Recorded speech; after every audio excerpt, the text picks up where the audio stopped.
সিলেটের ওসমানীনগরে ফিল্মি স্টাইলে সংঘটিত হয়েছে দুর্ধর্ষ ডাকাতি। শনিবার গভীর রাতে ঢাকা অভিমুখী এসএ পরিবহনের একটি কমফর্ট ভ্যান আটকে অস্ত্রের মুখে চালক ও সুপারভাইজারকে জিম্মি করে প্রায় 10 লক্ষ টাকার মালামাল লুট করে একদল ডাকাত।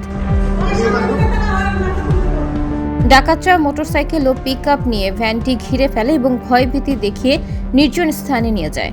পরে পিস্তল ও ধারালো অস্ত্রের মুখে ভ্যানের দরজা খুলিয়ে 10,47,490 টাকার মূল্যবান মশলা, ফুসকা, টি-শার্ট, কাপড়, সিগারেট সহ বিভিন্ন মালামাল লুট করা হয়। খবর পেয়ে পুলিশ অভিযান চালিয়ে ওসমানীনগরের বিভিন্ন এলাকা থেকে 6 জনকে গ্রেফতার করে এবং লুট হওয়া মালামাল উদ্ধার করে।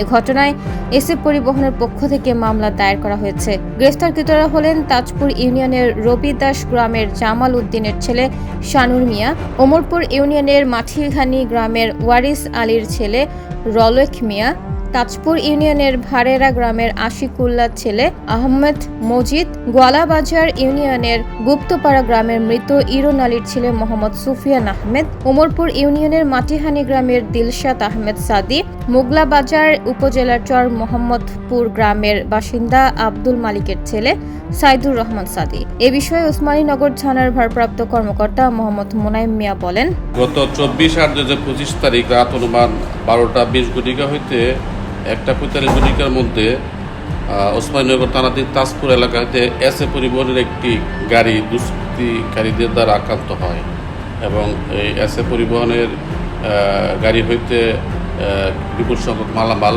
দুষ্কৃতিকারীরা লুটপাট করে নিয়ে যায়। এই সংবাদ পাওয়ার পর আমরা ওসমানীনগর থানা পুলিশ তৎপর হয়। সংশ্লিষ্ট বিভিন্ন জায়গায় বিভিন্ন সিসি ফুটেজ আমরা পর্যালোচনা করি এবং আসামিদের শনাক্ত করতে সক্ষম হই। এক পর্যায়ে আমরা এই মামলা রুজু হওয়ার পর এই ঘটনায় জড়িত 6 জন আসামিকে অ্যারেস্ট করি এবং লুণ্ঠিত মালামালের অধিকাংশ মালামালই আমরা উদ্ধার করতে সক্ষম হই। মামলাটি তদন্তাধীন, অভিযান অব্যাহত আছে।